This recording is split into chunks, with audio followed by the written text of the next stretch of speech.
Skydiving World Championships on ESPN. Proudly brought to you by iFly Singapore, world's largest wind tunnel for indoor skydiving. Main sponsor Resorts World Sentosa Singapore, a million moments, one world. Co-sponsor Sentosa, Asia's favorite playground. Skyloft Rooftop Bar and Restaurant. And the following.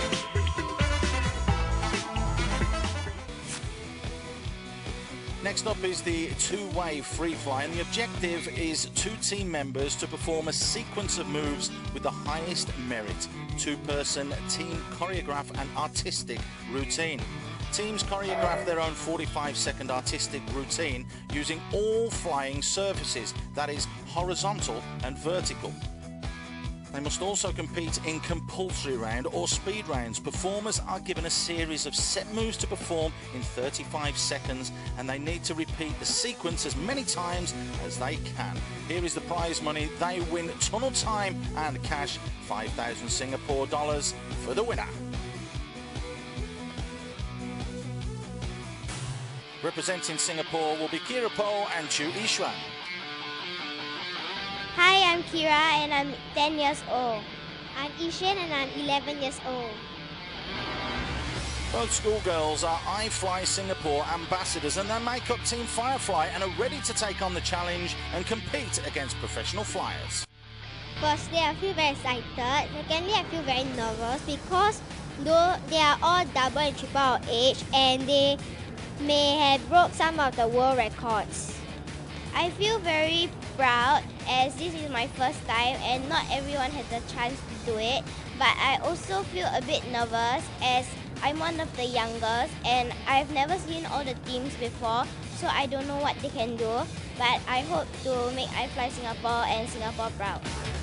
Achieving such accomplishments at their young age does not come easy. The best friends have been preparing since as early as February. We've been training for this competition earlier this year since we knew about this competition, and we've been training almost every day when the school holiday started. This was followed by intermediate training in order for the youngsters to master various flight positions. My favorite stunt is standing on top of Ishan surfing, as I have to try to balance on top of her and it's tricky but fun. So Team Firefly from Singapore got off to a very, very good start. And Jonathan, how is this scored by the judges? Because it's a different competition to what we saw earlier with the four-way. Absolutely, yes. The routines are artistically scored, so they're looking at aesthetic value and presentation and a bit of technicality as well. Although you don't have to have like amazing technicality to win in this particular routine. They do need to do compulsory rounds, as you mentioned. So every other round they do is a compulsory round where they have to show that their technical expertise in the two-way VFS, which is what they're doing right now, and the rounds from the draws from the pool. Amazing that the youngsters were going up to compete against the professionals as well, and they didn't let Singapore down at all.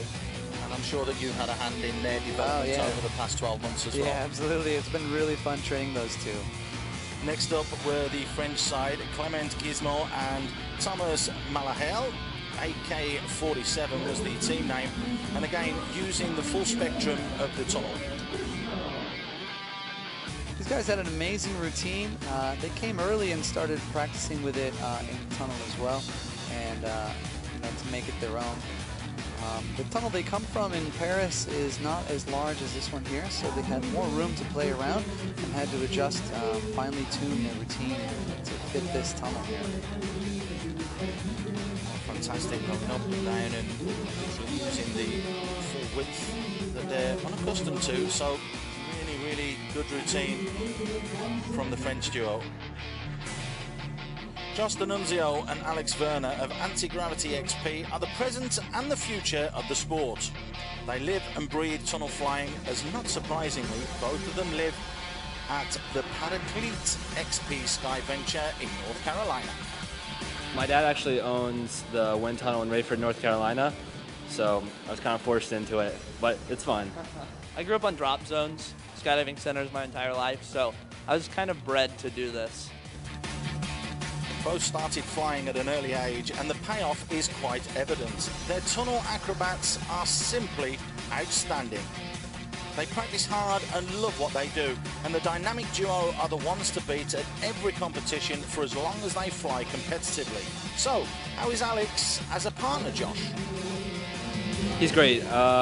He gives me good advice. His dad helps a lot, so that's a plus to the team. He books the training schedules a lot of the time, picks up my weight, but we both kind of put our fair share in, so he's a great partner.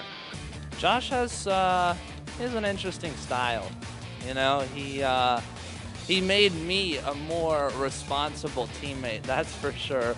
But flying-wise, super great flyer and has taught me a lot. Jonathan, I saw you had a little chuckle there over these two together. It's important, isn't it, teamship and being together and working together. What's your take on these guys? Absolutely. I can only imagine, you know, the amount of time these two guys have spent together in the training and probably also just hanging out. But there's got to be a little bit of friction there once in a while. It can't be all roses and, you know, unicorns. So. The tunnel, let's talk and just highlight on the tunnel slightly, because we haven't mentioned it yet. They do differ, you've mentioned to me off air, about from place to place, and they are slightly different. So the teams have been here early to prepare for this competition. Absolutely. They come from a tunnel that's another earlier Skyventure tunnel, and so it's a pretty similar tunnel to this one. The tunnels are relatively the same. The wind speed might be slightly different with the numbers and the set points, but it's relatively the same. It just takes a minute to dial it in for each flyer. The Russian side, Paradise, were up next. Denis Sushko and Evgen Borovic. They came in wearing the bright white suits, and everybody liked that one, didn't they? Because they were so visible throughout their routine. For sure. Gotta love Russians and wearing the white. It's awesome. These two guys did a great routine. The linked thing you just saw, where the guy links his feet onto that, and then they all both do a barrel roll at the same time. It's a very difficult move. Highly technical stuff. Again, using the whole of the tunnel to complete their round. Too Legit to Quit was up next with Chris Reynolds and Kermit Jadla. Now, you know these two, both from Singapore. Have you worked with these guys? I do work with these guys on a daily basis here.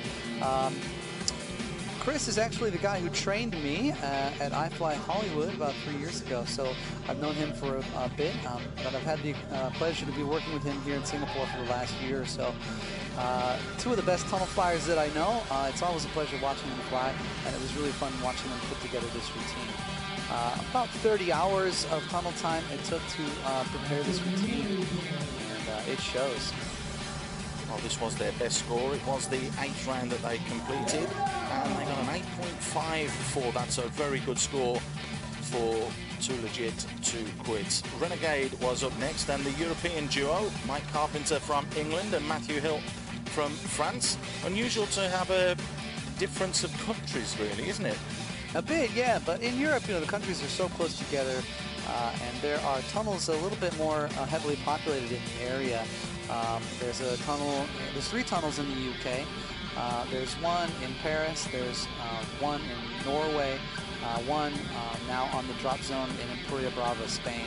And so the competitions there happen a little more frequently and things like that. So these guys have been performing together and competing together here for quite some time. They actually showed up right from the World Meet in Dubai and put this routine together right before the competition. That's the kind of gelling that you see here. Like, that's absolutely unbelievable, and it was an 8.3 for round 4 for them, which was fantastic, and got the applause from the Singapore contingent. Anti-Gravity topped the leaderboard with 9.1. Too Legit to Quit from Singapore with 8.5. And Renegades there, very, very close behind with 8.4. AK-47, that's the top 4 that made it through to the knockout stage. Coming up, we get up close and personal with the youngest competitor of the competition, Noah Wittenberg.